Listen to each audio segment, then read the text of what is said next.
మేము వారంటే మాకు చాలా గౌరవం ఉంది అధ్యక్ష, కానీ వారు మాట్లాడిన భాష బాలేదు అధ్యక్ష. మిమ్మల్ని అణచాలనుకుంటే మేము ఇక్కడ అధికారంలో ఉన్నాం, అక్కడ అధికారంలో ఉన్నాం, మాకు పెద్ద పని కాదని మాట్లాడారు అధ్యక్ష. ఒక పొరపాటు చేశామేమో అనిపిస్తుంది అన్నారు అధ్యక్ష. అంటే తెలంగాణ ఇవ్వడం పొరపాటు అధ్యక్ష, అదేనా ఆయన మాట్లాడే మాట? పెద్ద ఆయన దయచేసి నేను అడుగుతా ఉన్నా అధ్యక్ష, ఈ రకమైన మీకు ఈ వయసులో ఇంత ఆవేశం వస్తే మాకింత రావాలి సార్? నాకు అర్థం కాదు. మీరు ఈ వయసులోనే ఇంత ఆవేశపడుతున్నారు ఏం అధ్యక్ష? ఇప్పుడు అన్నారు అధ్యక్ష ప్రజాస్వామికవాది కాదు, ప్రజాస్వామికంగా లేరు అన్నారు. ఇదా ప్రజాస్వామ్యం అధ్యక్ష? మేము అణిచేస్తాం ప్రజా ఉద్యమాలను మాట్లాడడం ప్రజాస్వామ్యం అధ్యక్ష?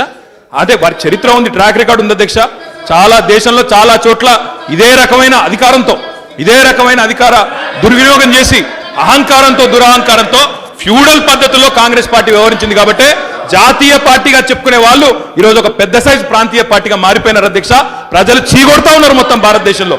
దయచేసి గౌరవ ప్రతిపక్ష నాయకులు నేను డిమాండ్ చేస్తా ఉన్నాను అధ్యక్ష, ఈ మాట ఏదైతే వారు అన్నారో దాన్ని విత్డ్రా చేసుకోవాలని కోరుతా ఉన్నాయి. తప్ప అధ్యక్ష, తెలంగాణ ఇవ్వడం పొరపాటు అనే ధోరణిలో మిమ్మల్ని అవసరమైతే అణిచివేసే వాళ్ళం తెలంగాణ ఉద్యమాలని చెప్పి వారు ఏదైతే మాట్లాడారో వారి గౌరవానికి తగదు అధ్యక్ష, వారి హోదాకు వారి వయసు కూడా తగదు.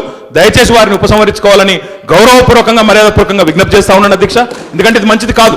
ఈ రకంగా వారు మాట్లాడడం వారి ఇతరులకు ఆదర్శంగా నిలబడాలి. సుదీర్ఘకాలం 15 ఏళ్ళు మంత్రిగా చేసిన పెద్ద ఆయన ఈ రకంగా మాట్లాడడం, ఆవేశపడడం, మాట తూలడం వారి మర్యాదకే మంచిది కాదు. గౌరవప్రదంగా దయచేసి ఉపసంహరించుకొని తెలంగాణ ఇవ్వడమే పొరపాటు అనే ధోరణిలో తెలంగాణ ఉద్యమాన్ని మేము అణిచేసే వాళ్ళము. ఇంకా అప్పటికే చాలా మందిని వారి హయాంలోనే చాలా మంది చనిపోయారు అధ్యక్ష. ఇంకా ఏమనుద్దాం అనుకున్నారో నాకు తెలియదు, కానీ మరి ఈ రకంగా మాట్లాడడం వారికి భావ్యం కాదు. ఉపసంహరించుకోవాలని చెప్పి నేను డిమాండ్ చేస్తా ఉన్నాను అధ్యక్ష.